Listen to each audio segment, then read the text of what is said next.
محبوب کائنات، وجوہ کائنات، امام الانبیاء، خاتم النبیین محمد عربی صلی اللہ تعالی علیہ وسلم کو اللہ جل جلالہ نے اعلیٰ اخلاق دے کر دنیا میں بھیجا، جس سے نہ صرف اپنے ہی بلکہ غیر بھی آپ کے گرویدہ ہو گئے۔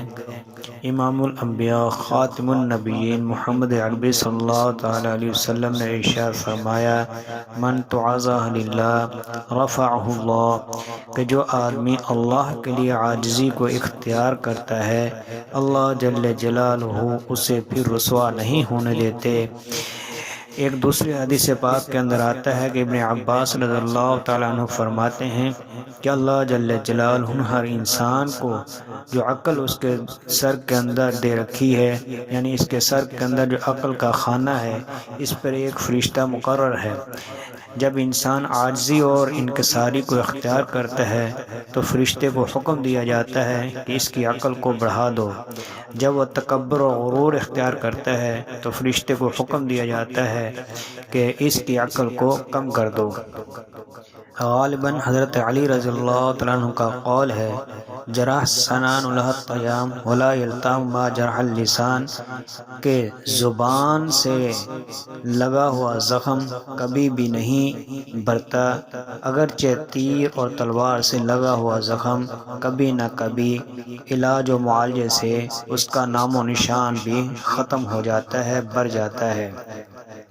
ایک صحابی رسول صلی اللہ تعالی وسلم نے آقا علیہ السلام سے عرض کیا کہ یا رسول اللہ، سب سے زیادہ ہلاک کر دینے والی کون سی چیز ہے؟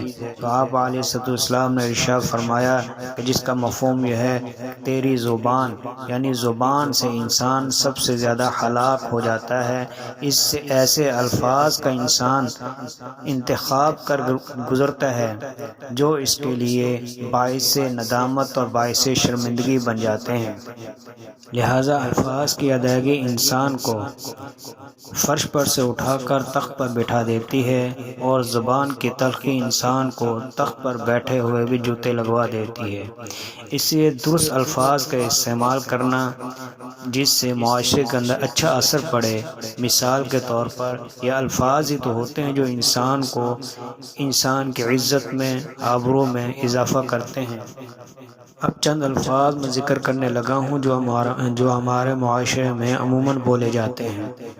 مثلا آپ کسی کو کہتے ہیں کھانا کھاؤ، تو اس کو کھانا کھاؤ کی جگہ اگر ہم یوں کہیں کھانا کھا لیجئے، اور اسی طرح آپ کسی سے کہتے ہیں کیوں آئے ہو، تو آپ اس کو اچھے انداز میں آپ کیوں تشریف لائے ہیں۔ کوئی بزرگ تشریف لائے ہیں، آپ اسے او بوڑھے بیٹھو، بجائے اس کے کہ ہم کہیں بزرگوں تشریف رکھیں، فلاں مر گیا کی جگہ فلاں کا انتقال ہو گیا، فلاں پر مصیبت پڑ گئی کی بجائے فلاں آزمائش میں آ گیا۔ میرا فیصلہ یہ ہے کہ بجائے میری رائے یوں ہے، میں آپ سے کہہ رہا تھا کہ بجائے میں آپ سے گزارش کر رہا تھا، میں آپ سے عرض کر رہا تھا، مجھے تم سے ملنا کی بجائے مجھے آپ سے ملنا ہے۔ آپ میری بات نہیں سمجھے کہ بجائے میں آپ کو اپنی بات سمجھا نہیں سکا۔ اگر ہم اس طرح کے الفاظ کا چناؤ کریں اور اپنی زبان کی ادائیگی کو درست کریں تو انشاءاللہ معاشرے کے اندر ایک اچھا اثر جائے گا، اور آپ کا مقام بھی لوگوں کی نگاہ میں بلند ہوتا چلا جائے گا، کیونکہ الفاظ کی ادائیگی ہی انسان کو معاشرے میں ایک اچھا مقام دلا سکتی ہے۔ اللہ تعالی ہم کو عمل کی توفیق عطا فرمائے۔ وآخر دعوانا ان الحمد للہ رب العالمین۔